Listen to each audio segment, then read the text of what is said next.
Vincere è l'unico obiettivo possibile oggi per Manfredonia e Benevento, chiamati a coltivare speranze e salvezza. 5 giornate dalla fine del campionato. Da Gianluca Valente un buon pomeriggio dal Palace Caloria di Manfredonia. Titon, Lollo Suazo per Titon, la puntata respinta da Caio. Ancora per Titon, dialogano a meraviglia i due, sterzata di Titon che carica il destro, si distende Caio, palla in calcio d'angolo.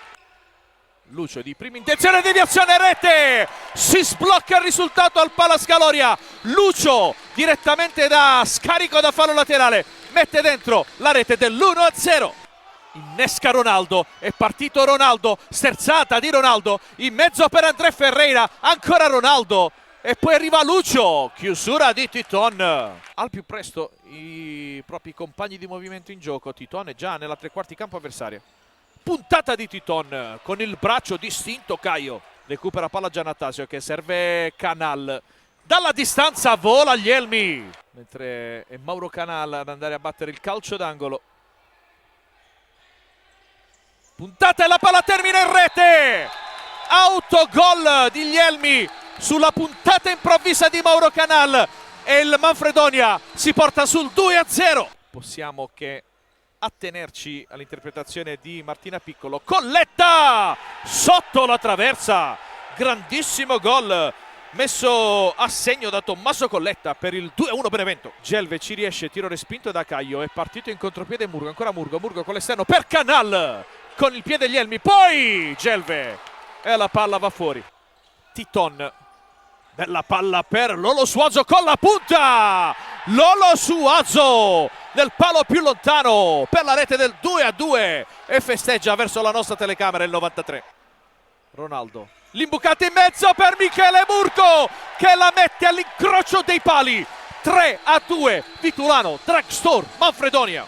Titon, Fabinho, intercettato il pallone, prova a ripartire Lucio, Lucio!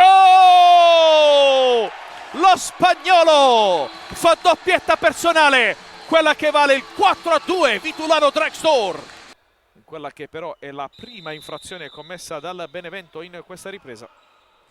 Canal dalla distanza, lambisce il palo più lontano, chiama lo schema Moura, Canal perde palla in favore di Suazo, ancora Suazo, dribbla Caio Ainsa e mette dentro la rete del 4-3.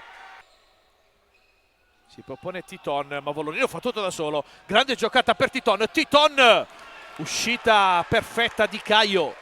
C'è chi non vuole guardare in panchina del Manfredonia, c'era Murgo con il volto coperto. Gelve supera tutti, non gli elmi che devia il pallone in fallo laterale. Tutto pronto, André Ferreira attraversa, Suazo di testa, arriva Lucio che cicca il pallone, Titon di punta, la palla è fuori ma non c'è più tempo, può esultare il Vitulano Dragstore Manfredonia che supera 4-3 il Benevento e c'è ancora speranza per i pugliesi.